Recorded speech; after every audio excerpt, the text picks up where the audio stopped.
President Donald Trump used his first campaign election rally of 2020 to argue that he served up American justice by ordering a drone strike to take out Iranian Gen.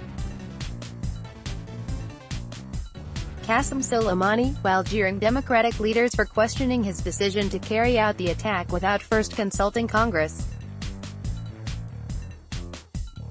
Trump's remarks on Thursday careened from mockery of House Speaker Nancy Pelosi and Rep. Adam Schiff, who heads the House Intelligence Committee, to a suggestion that he should have won the Nobel Prize, a preview of the sharp-edged re-election campaign that he will wage.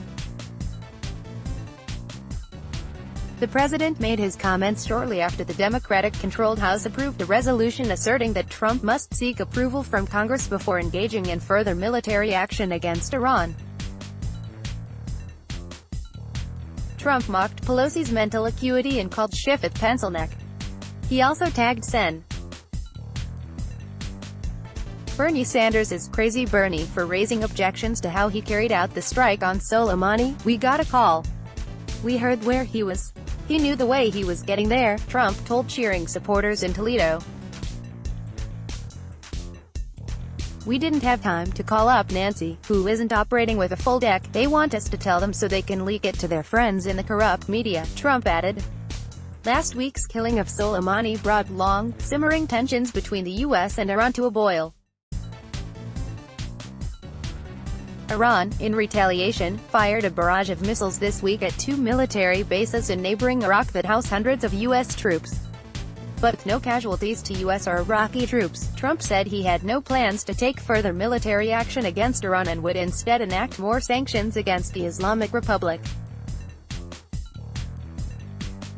The Iran crisis, which momentarily overshadowed Trump's looming impeachment trial, has also opened a new front in the 2020 presidential campaign for Trump, who in 2016 campaigned on a promise to end American involvement in endless wars. Vice President Mike Pence, who joined Trump for the rally, said the president deserved credit for taking out a dangerous terrorist while managing to keep the engagement from escalating into an all-out war, and when American lives were threatened by the most dangerous terrorist in the world, President Donald Trump took action and Qassem Soleimani is gone, Pence said.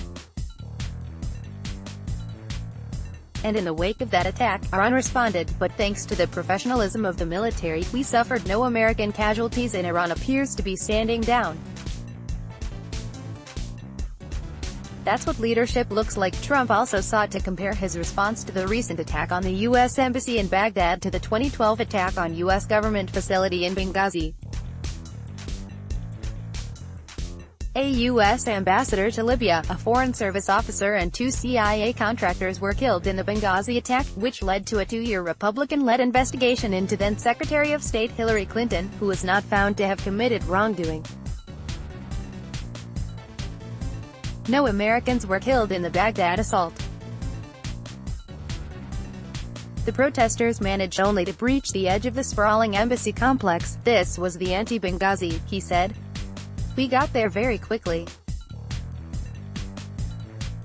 This is the exact opposite." Trump also turned to a topic that frequently wrangles him, the fact that he has never won a Nobel Prize.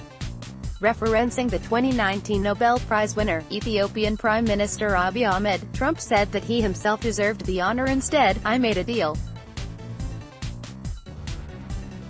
I saved a country, and I just heard that the head of that country is now getting the Nobel Peace Prize for saving the country," Trump said.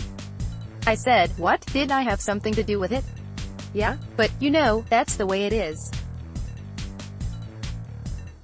As long as we know, it's all that matters." Abiy was awarded the prize in October for his sweeping reforms and surprising embrace of a bitter rival.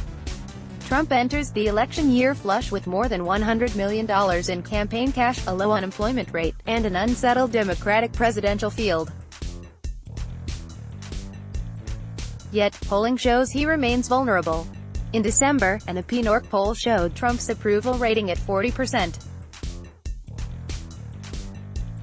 There have not been more recent polls to gauge support for the president in the wake of the targeted killing of Soleimani, though opinions of Trump have changed little over the course of his presidency.